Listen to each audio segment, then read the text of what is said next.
Hello friends, welcome back to my YouTube channel physics club by Shakti sir. आज के इस lecture में हम equation of motion by calculus method ये हम सीखेंगे कि कैलकुलस मेथड से इक्वेशन ऑफ मोशंस को कैसे ड्राइव किया जाता है। 11th क्लास का बिल्कुल बेसिक सा टॉपिक होता है, आज इसको हम कवर करते हैं। यहाँ पर आपके सामने दो इक्वेशंस दिखाई दे रही हैं, राइट। पहली equation v is equal to d S upon D t, ये सबको स्टैंडर्ड इक्वेशन पता है कि वेलोसिटी कैलकुलेट करने के लिए हमें डिस्प्लेसमेंट को डिफरेंशिएट करना पड़ेगा। सेकंड इक्वेशन है आपके सामने acceleration is equal to D we upon D t, कि वेलोसिटी का डिफरेंशिएशन करेंगे तो हमें एक्सेलरेशन मिलता है। चलिए अब हम एक थर्ड इक्वेशन यहाँ पर लिखेंगे। एक और इक्वेशन होती है हमारे पास लाइक एक्सेलरेशन, जैसे कि मैंने सेकेंड इक्वेशन से ही ड्राइव होगी, वो d we upon D t ऐसे लिखा गया।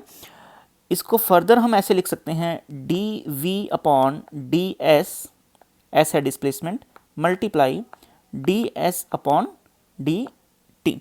अब देखते हो कि ये जो हमारे पास इक्वेशन है डी एस से डी एस कैंसिल हो सकता है, ये डी एस और डी एस ये टर्म्स कैंसिल हो सकती हैं, तो ये same D we upon D T को ही रिप्रेजेंट कर रही है। बट इससे नेक्स्ट स्टेप ये बनता है कि D S upon D T जो है मेरे पास, वो क्या बन जाएगा, वो वेलोसिटी बन जाएगा ना, राइट। तो इसकी जगह मैं वेलोसिटी लिख सकता हूँ, ये मैंने वेलोसिटी लिख दिया, और d we upon D s को एज इट इज़ मैंने लिख दिया है, ये वाली टर्म को मैंने ये लिख दिया है। तो हमारे पास एक्सेलरेशन का एक और नया रिजल्ट आ गया, v dot D we upon D S आ जाएगा, ठीक है। ये भी हमारे पास एक रिजल्ट हो जाता है, या थर्ड इक्वेशन आप कह सकते हैं। हमारे पास अब ये थर्ड इक्वेशन का रोल प्ले कर रही है। ये इक्वेशन एक्सेलरेशन की हम तब यूज़ करते हैं जब हमारे पास टाइम की इन्फॉर्मेशन नहीं होती है। आपको एक्सेलरेशन और डिस्प्लेसमेंट का रिलेशन दिया जाता है और वेलोसिटी कैलकुलेशन के लिए कहा जाता है। चलिए इक्वेशंस ऑफ मोशन को सॉल्व करते हैं। तो सबसे पहले इक्वेशंस ऑफ मोशन के लिए मैं जो इक्वेशन यूज़ करूँगा वो है मेरे पास acceleration is equal to D we upon D T. अगर मैं ऊपर वेक्टर लगा रहा हूँ तो इसका मतलब मैं 2 डायमेंशन और 3 डायमेंशंस को कंसीडर कर रहा हूँ। अगर मैं simply a equals to D we upon D t लिख रहा हूँ तो ये सिर्फ 1D के लिए ही एप्लीकेबल होगा, राइट। चलिए इस इक्वेशन में मुझे dt को इधर लेके आना है, तो ये हो जाएगा a dt is equal to D v, ऐसा लिखा जा सकता है। Next step, right.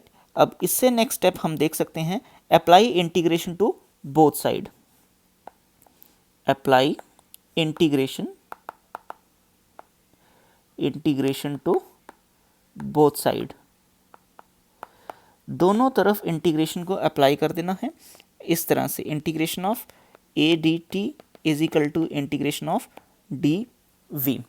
अब यहाँ पर टाइम है डिफरेंशियल एलिमेंट और यहाँ पर डी वी वेलोसिटी है डिफरेंशियल एलिमेंट, राइट।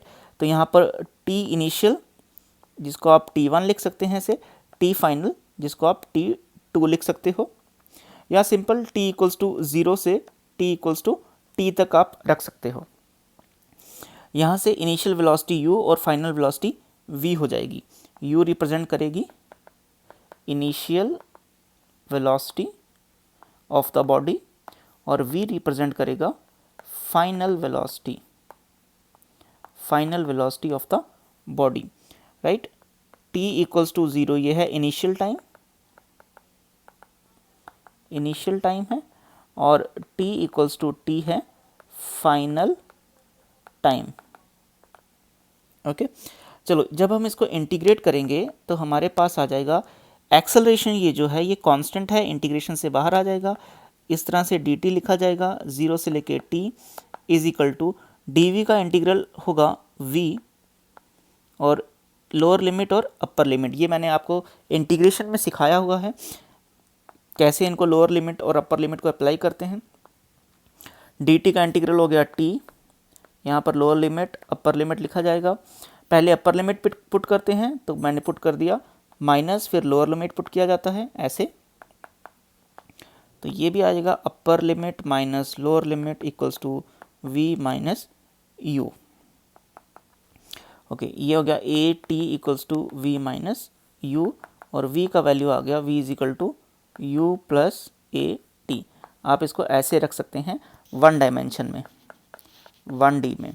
अगर आपको 2 डायमेंशन या 3 डायमेंशन में जाना है तो आप इसको ऐसे लिखेंगे v vector equals to u vector plus a vector t, इस तरह से। ये इक्वेशन यूज़फुल है 2D के लिए या 3D के लिए। ओके, ये वेक्टर अप्रोच यहाँ पर हम अप्लाई कर सकते हैं। So this is our first equation, equation of motion में। सेकंड इक्वेशन सॉल्व करते हैं अब हम। सेकंड इक्वेशन सॉल्व करने के लिए मैं लिखूंगा velocity is equal to d S upon D t. बिल्कुल बेसिक फॉर्मूला होता है, आपको पता है, instantaneous velocity is equal to rate of change of displacement with respect to time लिखा जाता है। सो यहाँ से v d t equals to d s ऐसे लिखा जा सकता है। अगर आप वेक्टर्स को साथ लेके चलना चाहते हैं तो आप उनको लिख सकते हैं। Now apply integration to both side, apply integration to both side. तो इंटीग्रेशन अप्लाई कर देंगे, ये आ जाएगा इस तरह से, और D s vector again t 0 से टी तक रखते हैं, और ये x इनिशियल से x फाइनल x तक ऐसे। जो x नॉट है वो है इनिशियल डिस्प्लेसमेंट, इनिशियल डिस्प्लेसमेंट, और x जो है वो है फाइनल डिस्प्लेसमेंट, राइट। तो ये ध्यान रखना है कि इनिशियल t इक्वल्स टू 0 पे डिस्प्लेसमेंट कितनी है, x नॉट है, और t इक्वल्स टू t पे कितनी डिस्प्लेसमेंट हो गई, x हो गई। इसको अब हम इंटीग्रेट करेंगे। इंटीग्रेट करेंगे तो v की जगह क्या था हमारे पास, अभी हमने सॉल्व किया था, v की जगह हमारे पास था v is equal to you plus A t आया था ना, अभी u प्लस ए टी ऐसा आया था, और ये dt हो गया t इक्वल्स टू 0 से t तक, और ds का s लिखा जाएगा, ये हो गया लोअर लिमिट और अपर लिमिट। ओके, चलिए इंटीग्रेट करते हैं। यह आएगा यू टी प्लस ए टी का इंटीग्रल होगा टी स्क्वायर बाय 2, इस तरह से। Lower limit upper limit is equal to s की अपर लिमिट है x और s के लिए लोअर लिमिट है x नॉट, इस तरह से इसको लिखा जाएगा, अपर लिमिट और लोअर लिमिट को। आपने वेक्टर अप्रोच में रखना है, वेक्टर अप्रोच में रख सकते हैं। अब हम अपर लिमिट पुट करेंगे जो कि t है, और लोअर लिमिट होगी टाइम की 0। तो ये आ जाएगा u t प्लस हाफ ए वेक्टर टी स्क्वायर, ये हो गया upper limit minus lower limit, कि जब 0 आप यहाँ पर पुट करेंगे तो 0 बन जाएगा, 0 आप यहाँ पर पुट करेंगे तो 0 बन जाएगा, इज इक्वल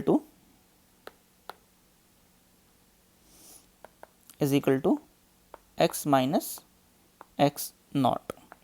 ओके, अब इसको देखते हैं, ये क्या हो गया, ये हो गया u T plus half A T square equals to x minus x not. इसको आप डेल्टा x भी लिख सकते हैं, डेल्टा x। सो ये जो डिस्प्लेसमेंट है डेल्टा x वो कितनी हो गई, U T plus half A T square. So ये आपका वेक्टर फॉर्म हो गया इक्वेशन ऑफ मोशन का, ठीक है। ये आपको डिस्प्लेसमेंट टाइम इक्वेशन की फॉर्म में दिखाई देगा, displacement in terms of time. You सबको पता है इनिशियल वेलोसिटी होगी, ए होगी कांस्टेंट एक्सेलरेशन। हम लास्ट पे एक नोट लिखेंगे कि ये जो इक्वेशंस हैं, इक्वेशंस ऑफ मोशंस जो हैं, ये तभी एप्लीकेबल होती हैं जब इक्वेशन जो एक्सेलरेशन है वो कांस्टेंट हो।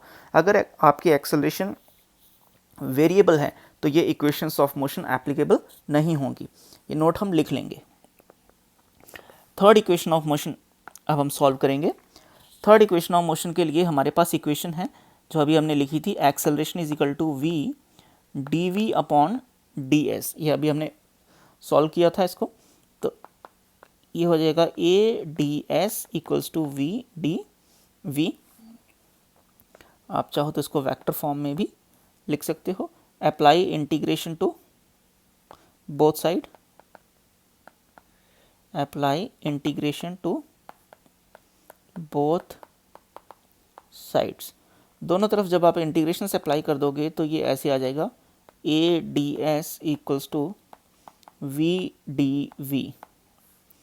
ओके, अब यहाँ पर देखो डिफरेंशियल एलिमेंट जो है डिस्प्लेसमेंट है और यहाँ पर डिफरेंशियल एलिमेंट जो है वो वेलोसिटी है। तो लोअर लिमिट लिखनी पड़ेगी, मैं एक्स नॉट लिख लेता हूँ, अपर लिमिट मैं एक्स लिख देता हूँ। यहाँ पर लोअर लिमिट वेलोसिटी की वी और अपर लिमिट यू और वी ऐसे। ए कांस्टेंट है, इंटीग्रेशन से बाहर आ गया, ये आ जाएगा एस, डी एस का इंटीग्रल होगा एस, ये हो गया लोअर लिमिट, ये हो गया upper limit, equals to V आ गया। अब वी का इंटीग्रल क्या होगा डी वी के कंपेरिजन में, ये होगा ऐसे we square by 2, lower limit upper limit, right. चलिए ए को एज इट इज लिख देते हैं। एस का अपर लिमिट है एक्स और लोअर लिमिट है X not, 1/2 as it is आ गया। वी का अपर लिमिट आएगा वी, ऐसे वी स्क्वायर लिखा जाएगा और फिर वी की जगह लोअर लिमिट हम पुट करेंगे, ऐसे आ जाएगा। इसको जब हम सॉल्व करते हैं तो ये हो जाएगा 2a, वेक्टर अप्रोच में रख सकते हैं ऐसे, a delta x equal to, delta x मतलब x माइनस एक्स नॉट,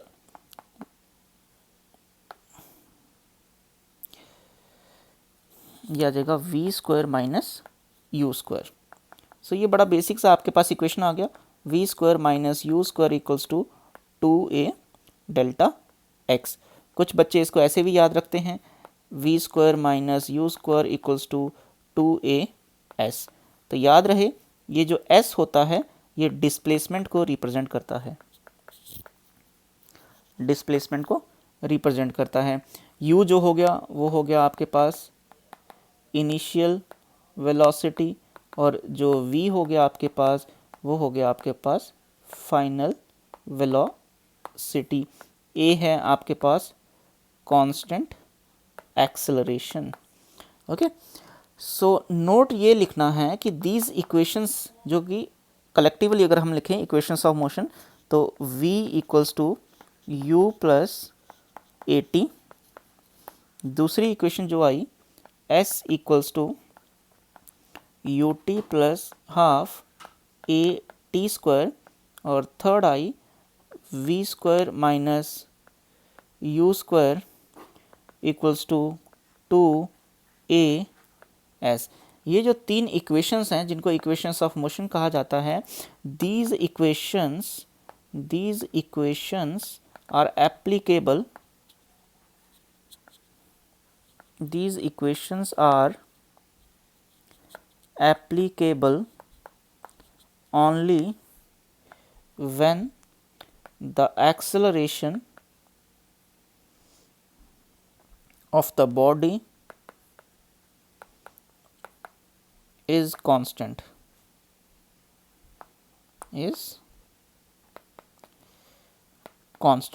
अगर एक्सेलरेशन वेरिएबल है तो ये इक्वेशंस ऑफ मोशन को हम यूज़ नहीं करेंगे। ऑलराइट, हम एक इन पे एग्जांपल्स ले लेते हैं, बिल्कुल बेसिक सी एग्जांपल्स होती हैं इन पे। तो चलो एक एग्जांपल डिस्कस करते हैं। कंसीडर करते हैं कि हमारे पास जो इनिशियल वेलोसिटी है वो है 2 मीटर पर second and it cover a displacement of 20 meter in 8 seconds. It cover a displacement of 20 meter in 8 second. आपसे पूछा जा सकता है find the acceleration of the body, ये पूछा जा सकता है आपसे, राइट। अब देखो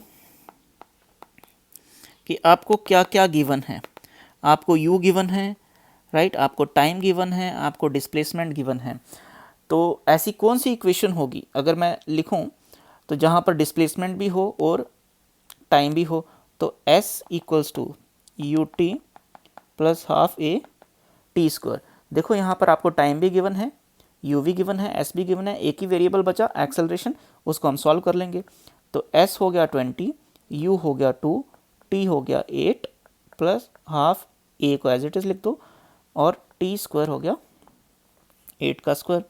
चलिए इसको देखते हैं, यह है 16 प्लस हाफ a 64, ये आ जाएगा 20 माइनस 16, 20 माइनस 16 करेंगे तो कितना आ जाएगा 4 इक्वल्स टू 1/2 a 64, ये आ जाएगा 8 अपॉन 64 इक्वल्स टू, सॉल्व किया जा सकता है, 8 जा 64 होता है तो 1/8 मीटर पर second square is the acceleration of the body. This is our answer. एक और एग्जाम्पल यहाँ पर कंसीडर किया जा सकता है, एग्जाम्पल नंबर 2। अगेन कंसीडर करते हैं कि u की वैल्यू है मेरे पास 2 मीटर पर second and it cover a displacement of 15 metre, cover a displacement of 15 meter with constant acceleration, with constant acceleration, okay, acceleration of उसकी वैल्यू भी दी गई है आपको 4 मीटर पर सेकेंड स्क्वायर। कहता है find the velocity of the body when it cover 15 meter displacement. Find the velocity of the body when it cover 15 meter displacement। तो ये हमारे पास बिल्कुल बेसिक सा क्वेश्चन है, इसको हम सॉल्व करते हैं। तो देखते हैं ये क्या है। देखो आपके पास आपको u गिवन है 2 मीटर पर सेकेंड और आपके पास डिस्प्लेसमेंट भी है 15 मीटर, आपके पास एक्सेलरेशन भी है 4 मीटर पर सेकेंड स्क्वायर। आपको निकालना क्या है, आपको फाइनल वेलोसिटी कैलकुलेट करनी है। टाइम आपके पास नहीं है तो हम ऐसी इक्वेशन यूज़ करेंगे जिसमें टाइम की ज़रूरत ही ना पड़े। तो वो कौन सी इक्वेशन होती है, v square minus you square equals to 2as, ये वाली इक्वेशन, इसमें टाइम है ही नहीं। फाइनल वेलोसिटी आपको कैलकुलेट करनी है, एज इट इज़ लिख दो। इनिशियल वेलोसिटी आपके पास 2 है, उसको 2 लिखिए, 2 का स्क्वायर हो जाएगा। एक्सेलरेशन आपके पास 4 है और डिस्प्लेसमेंट आपके पास 15 है, ये हो जाएगा इक्वल्स टू 2, 15 मल्टीप्लाई 4 कितना हो जाएगा 60, राइट। तो इसको आप जब सॉल्व करेंगे तो आप देख सकते हैं कि ये कितना हो सकता है, v square minus 4 equals to v square is equal to 124। तो v का वैल्यू कितना आ जाएगा, रूट ऑफ 124। आप इसको आगे इसके फैक्टर बना सकते हैं, तो इसके फैक्टर जितने भी आप बनाना चाहें। ये 9 है, इसका सम देखो 4 प्लस 2 सॉरी 4 6 और 7 बनता है ना ये, तो इसके आप फैक्टर्स अगर चाहो तो फैक्टर्स बना लो। ये इतना ही आने वाला है, 31 आगे ब्रेक नहीं होगा, तो ये आ जाएगा 2√31। सो आपके पास आ जाएगा 2√31 मीटर पर second. This is the velocity of the body and our answer. So इस तरह से बिल्कुल बेसिक से न्यूमेरिकल्स हो सकते हैं इक्वेशंस ऑफ मोशन में। बस आपके जानना होता है कि वेरिएबल क्या है और क्या क्या डाटा गिवन है। इक्वेशंस ऑफ मोशन तीनों एक साथ लिखिए, डाटा देखिए कि कौन सा एक वेरिएबल है और बाकी सब गिवन है, उस इक्वेशंस को यूज़ कर लीजिए न्यूमेरिकल सॉल्व करने के लिए। लेकिन याद क्या रखना है कि ये इक्वेशंस तभी यूज़फुल हैं अगर एक्सेलरेशन ऑफ द बॉडी क्या है, कांस्टेंट है। बहुत सारे बच्चे वेरिएबल एक्सेलरेशन को भी यहाँ पर यूज़ करना शुरू कर देते हैं और आंसर गलत आना शुरू हो जाते हैं। आई होप कि आपको ये लेसन, आपको ये टॉपिक अच्छा लगा होगा मेरे को कमेंट सेक्शन में ज़रूरी बताइएगा। ठीक है, मिलते हैं नेक्स्ट लेक्चर में, तब तक के लिए बाय बाय।